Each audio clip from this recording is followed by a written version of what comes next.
todos y bienvenidos, yo soy Mel, soy una neurocientífica uruguaya que está en Alemania haciendo su doctorado y a la par tengo este canal de YouTube donde entrevisto científicos latinoamericanos por el mundo. Y hoy vamos a hablar de temas fascinantes como la genómica del cáncer. La invitada de hoy es la doctora Daniela Robles, ella es mexicana, pero fue a hacer un doctorado en estas cuestiones al Reino Unido, a la Universidad de Cambridge y al Centro Wellcome, que son muy prestigiosos ambos, en especial para estos temas, y luego volvió a México y puso su propio laboratorio. Así que nos va a contar de todas estas cuestiones, nos va a contar su historia y también su trabajo. Hola Daniela, es un gusto estar acá charlando contigo, muchísimas gracias por estar acá. Hola Mel, muchas gracias por la invitación, es un placer estar aquí.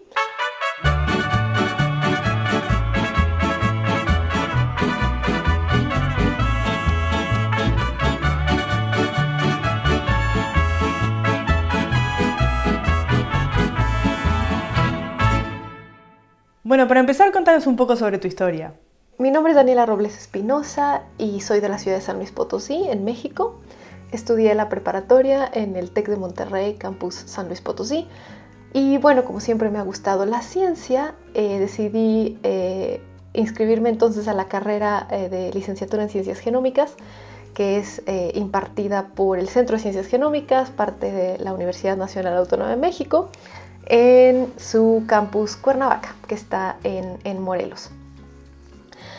Ahí fue cuando me empezó a interesar mucho la investigación del cáncer y la genética del cáncer sobre todo, y fue entonces que después de un par de estancias académicas al concluir la carrera, me mudé al Reino Unido para comenzar un doctorado en ciencias biológicas con especialización en genética del cáncer en la Universidad de Cambridge y en el Wellcome Sanger Institute. Después ahí también me quedé a hacer un postdoctorado y finalmente regresé aquí a México a empezar un nuevo grupo de investigación. Genial, felicitaciones por todos tus méritos. ¿Y nos puedes contar entonces qué es esto de la genómica? ¿De qué va esta área? Bueno, pues la investigación en ciencias genómicas es muy amplia, ¿no? Nosotros podemos estudiar, por ejemplo, plantas y de qué manera podemos mejorar genéticamente estas plantas para que resistan nuevas plagas o que tengan más vitaminas, o por ejemplo podemos estudiar fósiles, ¿no? En un área que se llama paleogenómica y reconstruir nuestra historia por medio de este estudio, o por ejemplo genética de poblaciones, cómo llegaron los primeros pobladores a los diferentes continentes, ¿no? Entonces hay muchas áreas, pero en la que yo decidí enfocarme en mi vida profesional es la genética o genómica médica, y dentro de esta área la genómica del cáncer. Ahora, en la genómica del cáncer también es un área muy amplia. Básicamente lo que tratamos de estudiar es los mecanismos por los cuales las células o un grupo de células pierden el control, crecen más de lo que deben, forman tumores e invaden tejidos lejanos, ¿no? Nos podemos enfocar ya sea al principio o durante el proceso de transformación celular, ¿no? Podemos estudiar, por ejemplo, los orígenes del cáncer, qué agentes carcinogénicos, por ejemplo, causan cáncer, ¿no? La luz ultravioleta, el humo del cigarro, qué patrones mutacionales dejan en el genoma. Por ejemplo, también podemos estudiar el desarrollo de cáncer, ¿no? ¿Qué genes son los que están más mutados? ¿Qué características les dan esas mutaciones a las células? ¿Activan el crecimiento o las dejan evadir el sistema inmune, por ejemplo? O también podemos estudiar cómo todas estas mutaciones y vulnerabilidades nos permiten entonces idear nuevos potenciales tratamientos, ¿no? Digamos, identificar que si la célula cancerígena tiene cierta mutación, nosotros podemos idear un fármaco que ataque simplemente a esa mutación y sea específico, ¿no? Y entonces ataque simplemente o específicamente a las células tumorales, ¿no? Entonces es un área muy, muy grande, y también podremos estudiar, por ejemplo, también por tipo celular o por tipo de cáncer. Entonces hay cáncer de mama, por ejemplo, de próstata, melanoma, que es el que nosotros nos dedicamos, y entonces podemos también verlo como, digamos, un conjunto de enfermedades y dedicarnos a estudiar solamente una de estas enfermedades. Súper interesante. Y dentro de esto, ¿qué es en lo que se trabaja en tu grupo? Bueno, en nuestro laboratorio nos dedicamos a estudiar principalmente el melanoma, que es el tipo más agresivo de cáncer de piel. Ahí dentro del melanoma estudiamos un subtipo específico que se llama lentiginoso acral, el cual es el más común en México y en otros países de América Latina, de África y de Asia. Mi trabajo y el de los estudiantes y postdoctorantes de nuestro grupo de investigación es estudiar los genomas de estos tumores de melanoma. Y de esta manera identificar, por ejemplo, potenciales causas, ya que las causas de este tipo de cáncer son desconocidas, y lo hacemos tratando de identificar patrones mutacionales porque diferentes carcinógenos en el ambiente o en las células dejan diferentes huellas, ¿no? Entonces tratamos de interpretar esas huellas mutacionales para tratar de saber qué causó esas lesiones genómicas, ¿no? También tratamos de identificar qué es lo que conduce a ese cáncer, digamos que lo ayuda a desarrollarse, y para eso buscamos los genes y los mecanismos biológicos que están más afectados, ¿no? O más alterados por medio de estas mutaciones, y de esta manera podemos ver estas células de este tipo de melanoma a qué son adictas, ¿no? O qué mecanismos requieren para continuar creciendo, lo cual nos puede dar pistas sobre potenciales blancos terapéuticos, ¿no? Que podríamos proponer como terapias en un futuro.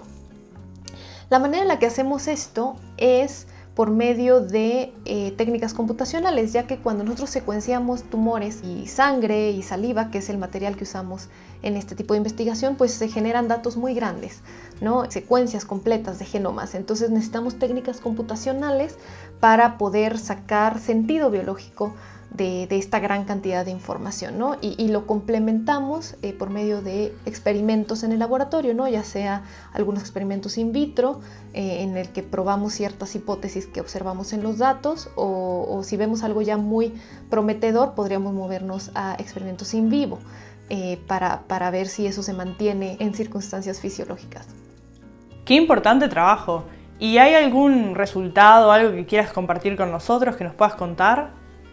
Pues la investigación de la que les estoy platicando ahorita sobre el melanoma lentiginoso acral, que es lo que hacemos en nuestro laboratorio, pues es todavía muy reciente. Tenemos algunos resultados preliminares, algunos genes que vemos que ayudan a que estas células se expandan, por ejemplo, a otros tejidos, o tenemos hipótesis sobre cuáles son los mecanismos biológicos importantes para este tipo de cáncer, pero todo es realmente aún muy preliminar.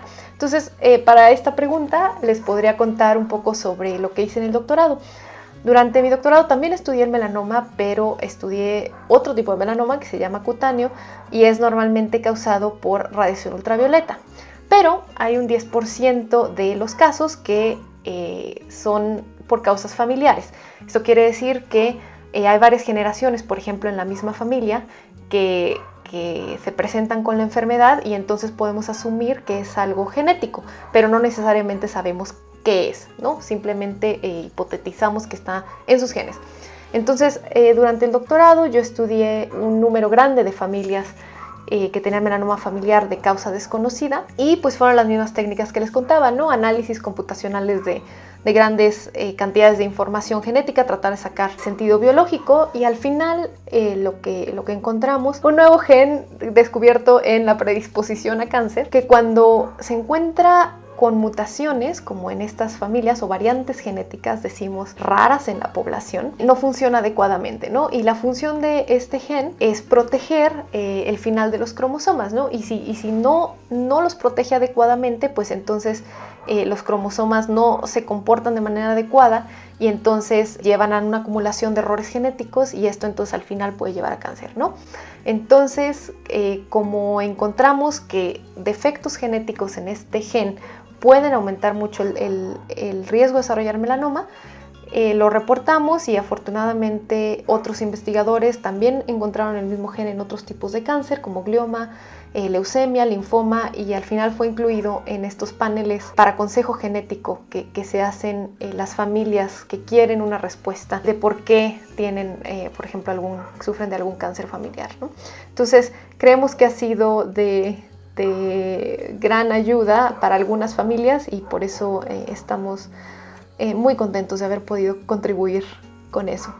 ¡Qué importante! Y sí, queda clarísimo cómo haces para trasladar este conocimiento al día a día de las personas, ¿no? A la clínica y ese tipo de cosas. Bueno, yo creo que tener investigadores en el área de salud, no solamente en cáncer, sino en todas las áreas, es importante porque es la manera de tratar de encontrar nuevos y mejores tratamientos para los pacientes que sufren de estas enfermedades. Es la gente que estamos tratando de crear, por ejemplo, nuevos blancos terapéuticos que ayuden a ciertos tipos de cáncer, por ejemplo, o si tienes estas otras características con tu enfermedad, de qué manera podemos tratarte y siempre tratar de que eso sea lo mejor posible, por ejemplo, sin tantos efectos secundarios y muy efectivo, ¿no? Entonces tenemos que estar desarrollando constantemente estas tecnologías y estos descubrimientos, porque claramente todavía nos falta mucho, ¿no?, para llegar a un tratamiento perfecto. Estamos muy lejos de serlo. Entonces creo que este es el valor que los investigadores en el área médica pues aportamos, ¿no?, a la sociedad. Sí, tal cual, totalmente de acuerdo. Y ya que sos una investigadora de tanta trayectoria, ¿no? Ya has pasado por varias etapas de tu carrera, obviamente has tenido éxito, has estado en lugares top en el mundo trabajando, volviste a tu país, pusiste un laboratorio. ¿Tenés algún consejo para colegas jóvenes o estudiantes que te estén mirando, que estén también en esto de la ciencia y buscando su lugar? Pues a mí me gustaría simplemente decirles que si tienen una idea, un sueño, un proyecto, se lancen. Si necesitan pedir ayuda, pídanla. Hay mucha gente que está aquí en el mundo afuera que los va a querer ayudar, ¿no? Y si les faltan, por ejemplo, fondos o dinero para realizar su proyecto, pídanlo. Hay muchos investigadores, hay muchas fundaciones, muchas organizaciones que están dispuestas a apoyar también con recursos, con instalaciones y realmente con lo necesario, con personal, con experiencias para hacerlo, ¿no? Entonces realmente que no les dé miedo fracasar, es parte del éxito al final y de lograr lo que queremos, ¿no? Entonces ustedes láncense y lógrenlo. Siempre, si ustedes tienen ganas y tienen esa dedicación y esa mentalidad de no rendirse, va a haber un camino. Sí, genial, muy buenos consejos. Y bueno, esas eran todas las preguntas que tenía para hacerte hoy. Muchísimas gracias, Daniela, por estar acá con nosotros. La verdad lo súper valoro y todos los éxitos con tu grupo allá en México. Muchas gracias por la entrevista, Mel, por el espacio. Un saludo a todos y pues gracias también por sintonizarnos. Hasta la próxima. Y gracias a ustedes por la atención. Si les gustó el video, los invito a dar me gusta, a suscribirse al canal, eso ayuda mucho, a dejar un comentario apoyando. Si querés y puedes apoyar económicamente, también tengo una cuenta en Patreon donde se puede hacer una pequeña donación por mes y eso va a que yo pueda trabajar con otras personas en Latinoamérica para producir más videos de mejor calidad, subirlos más rápido, todo lo que ustedes quieran. Y los invito a seguir chusmeando el canal, de seguro hay videos que no vieron y que están buenísimos, así que nos vemos en la próxima. Chau, chau.